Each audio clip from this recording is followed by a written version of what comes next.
रोहतास में बड़ी रैली को संबोधित करने वाले पीएम नरेंद्र मोदी। तो ऐसे में पीएम मोदी जब बिहार पहुंचे हैं, वहां पर वो विधानसभा चुनावों की जो 5 सीटें हैं उनको टारगेट करने वाले, उनके लिए जीत की तैयारी है और साथ ही वहां पर पहुंचने के बाद में बड़ी परियोजनाओं का शिलान्यास भी वहां होने वाला है। आज आपको बता दें कि इंफ्रास्ट्रक्चर प्रोजेक्ट्स है जिनका उद्घाटन आज पीएम के द्वारा किया जाना, शुरुआत आज पीएम के द्वारा की जाएगी। साथ साथ में जो रैली संबोधित करेंगे उसमें खास उसके मायने ये है कि पिछली बार बीजेपी इन सीटों के ऊपर हार गई थी। यहाँ से जब रैली की जाएगी, रोहतास से जब पीएम नरेंद्र मोदी हुंकार भरते हुए नजर आएंगे तो एक तरीके से डायरेक्टली इनडायरेक्टली सीट के ऊपर लोगों को साधने की कोशिश की जाएगी, क्योंकि कुछ ही महीनों के बाद में बिहार में चुनाव होने वाले हैं और कई मायनों में बीजेपी के लिए चुनाव बेहद खास है।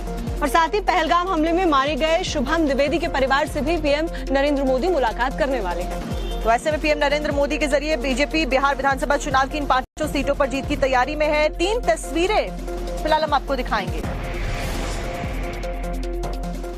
पीएम मोदी के बिहार दौरे का चूंकि आज दूसरा दिन है, इससे पहले कल पीएम सिक्किम पहुंचे थे, जहां पर उन्होंने पश्चिम बंगाल भी वो गए और वहां उन्होंने जनसभा को संबोधित किया था, साथ ही पटना में रोड शो किया था।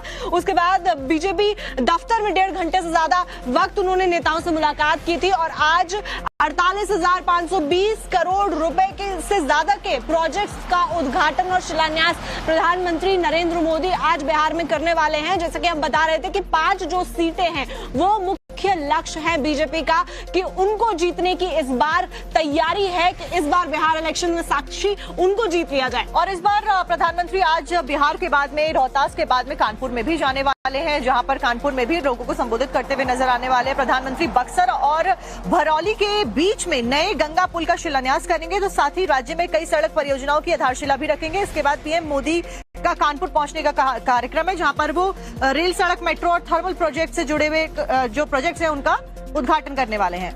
तो आज प्रधानमंत्री नरेंद्र मोदी के बिहार दौरे का दूसरा दिन। मोदी का ये दौरा कई मायनों में खास है। पहली बात यह है कि ऑपरेशन सिंदूर की सफलता के बाद चूंकि ये पहला बिहार दौरा है और दूसरी बात यह है कि बिहार में इस साल विधानसभा चुनाव होने हैं और ऐसे में बहुत जरूरी है कि उन 5 सीटों पर फोकस किया जाए जिसमें पिछली बार हार गए थे। और चलिए इसी के साथ में एक आपको रिपोर्ट दिखाएंगे जिसमें सारी जानकारियां आप तक पहुंचाने वाले हैं, क्यों आखिरकार पीएम नरेंद्र मोदी का यह बिहार दौरा खास है विधानसभा चुनावों से पहले। ठीक, प्रधानमंत्री नरेंद्र मोदी के 2 दिन के बिहार दौरे में विकास और राष्ट्रवाद का जोर है। पीएम नरेंद्र मोदी बिहार को 50,000 करोड़ से ज्यादा की योजनाओं की सौगात देने वाले हैं। पीएम नरेंद्र मोदी ने पटना एयरपोर्ट के नए टर्मिनल का उद्घाटन किया। 1200 करोड़ रुपए की लागत से तैयार हुआ यह नया टर्मिनल हर साल 1 करोड़ यात्रियों के सफर को आसान करेगा। इसके साथ ही पीएम मोदी ने 1410 करोड़ रुपए के बजट से बन रहे बिहटा एयरपोर्ट के निर्माण का शुभारंभ किया। आज रोहतास के विक्रमगंज में पीएम नरेंद्र मोदी का कार्यक्रम है। विक्रमगंज में पीएम नरेंद्र मोदी जनसभा को संबोधित करेंगे। यहाँ 3700 करोड़ रुपए के प्रोजेक्ट का उद्घाटन पीएम करेंगे। इसमें रेलवे, सड़क, बिजली परियोजनाओं का उद्घाटन और शिलान्यास शामिल है। बिहार का रोहतास वही इलाका है जहां 2024 के लोकसभा चुनाव में एनडीए को झटका लगा था। अब पीएम मोदी इस इलाके के सियासी समीकरण को साधने और विश्वास को जीतने की कोशिश में है। मोदी के बिहार दौरे का एक बड़ा मैसेज निकलकर सामने आ रहा है और वो मैसेज ये है कि इस बार मोदी राष्ट्रवाद और विकास के डबल डोज से बिहार की चुनावी जमीन तैयार करने में लगे हैं। साथ ही राष्ट्रवादी एजेंडा बीजेपी को चुनावों में कितना सूट करता है ये सब जानते हैं।